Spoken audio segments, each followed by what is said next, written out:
Why does America dominate the global economy? The answer lies in 1944. The Bretton Woods Conference. From July 1st to 22nd, 1944, representatives from 44 nations gathered. The rules they established still control your paycheck, your savings, and your cost of living today. Why is this so crucial? This slide explains everything. In 1944, World War II was drawing to a close. Europe lay in ruins, and Japan was on the brink of defeat. But America, untouched. America accounted for roughly 50% of the world's industrial production. It held the majority of the world's gold reserves, an economic power that dwarfed every other nation. At this conference, a fixed rate was established. 1 ounce of gold equals $35.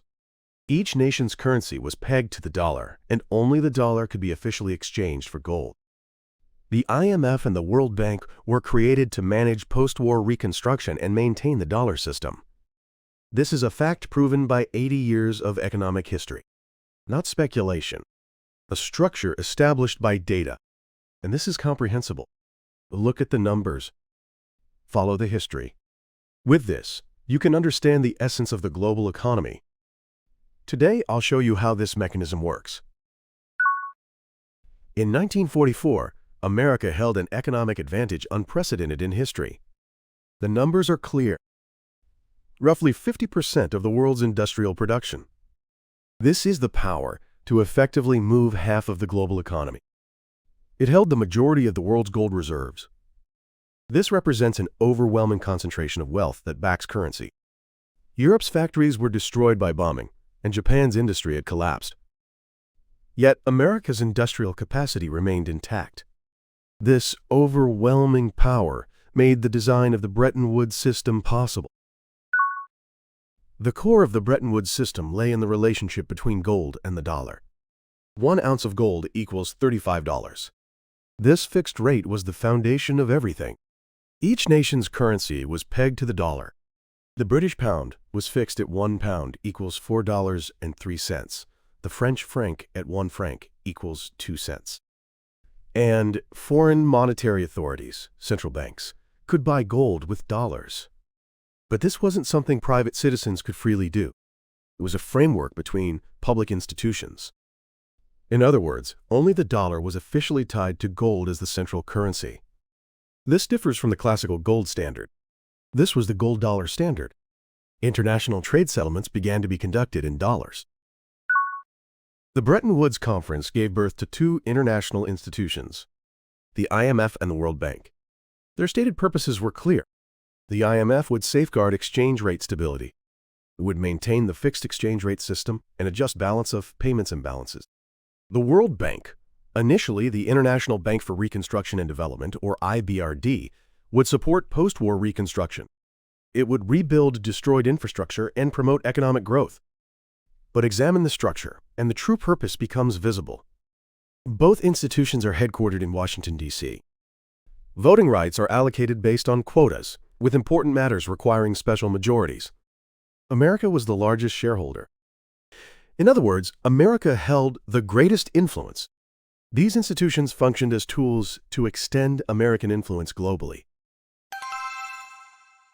August 15, 1971. President Nixon made an announcement that shocked the world: the suspension of dollar convertibility to gold. The reason was simple. America's gold reserves were declining. From the high levels of the 1950s, they had fallen to roughly $10 to $11 billion by the summer of 1971. The Vietnam War's fiscal deficits were the cause. But that wasn't the only problem. External dollar supply had expanded beyond what gold reserves could support. The so-called Triffin dilemma. Foreign monetary authorities had begun converting dollars to gold. At this rate, maintaining the system was impossible. So Nixon unilaterally changed the rules. The gold-dollar standard that had lasted 27 years ended at that moment. After the gold-dollar standard ended, what happened to the dollar? Did it collapse? No, the opposite. Dollar dominance continued. As of 2024, the dollar is involved in 88% of foreign exchange transactions. This is the percentage of currency transactions with the dollar on one side. Roughly 60% of central bank foreign exchange reserves are in dollars. In SWIFT international transfers, it accounts for approximately 48% share. Major commodities, oil, gold, grain, have international benchmark prices quoted in dollars. Though due to geopolitical factors, some actual transactions increasingly use other currencies. Why? Even without gold backing, the dollar retained value. That's the network effect. Because everyone uses the dollar, you use the dollar. The force of inertia. Once a system is established, it doesn't change easily. The structure created by the Bretton Woods system still functions today. America holds two privileges. First, the benefits from international dollar demand. The entire world holds dollars. This means America enjoys low financing costs. Historically, a massive benefit. Though there's been variation with recent high interest rate policies. Other countries don't have this privilege.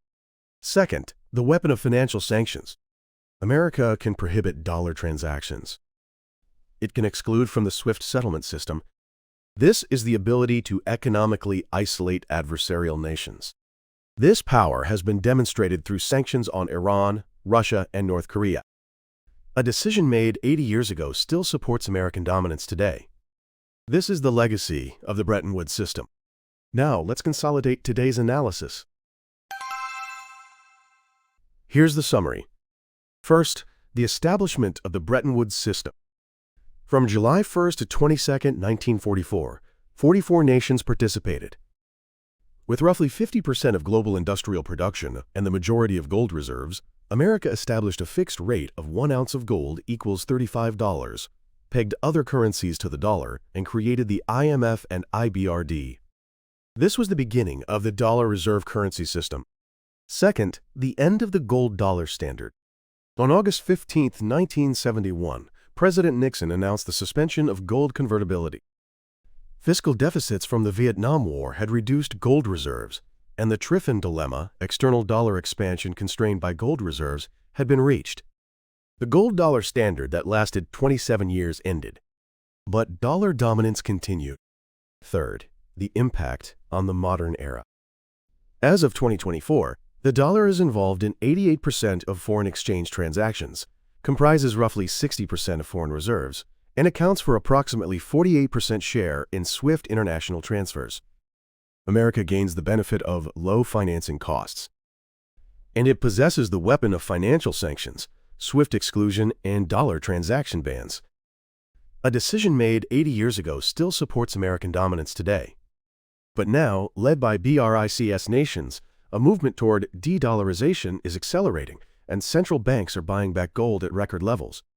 A quiet rebellion against 80 years of dominance has begun. If you were the leader of another nation, could you break free from this dollar dominance? History doesn't end. Let me know your thoughts in the comments. Thanks for watching. If you want to understand the global economy, this channel will help. Each time I reveal with data and logic why decisions made 80 years ago still function today. Subscribe, and let's explore the truth of the global economy together next time. Turn on notifications, and your economic understanding will rise to the next level. See you next time.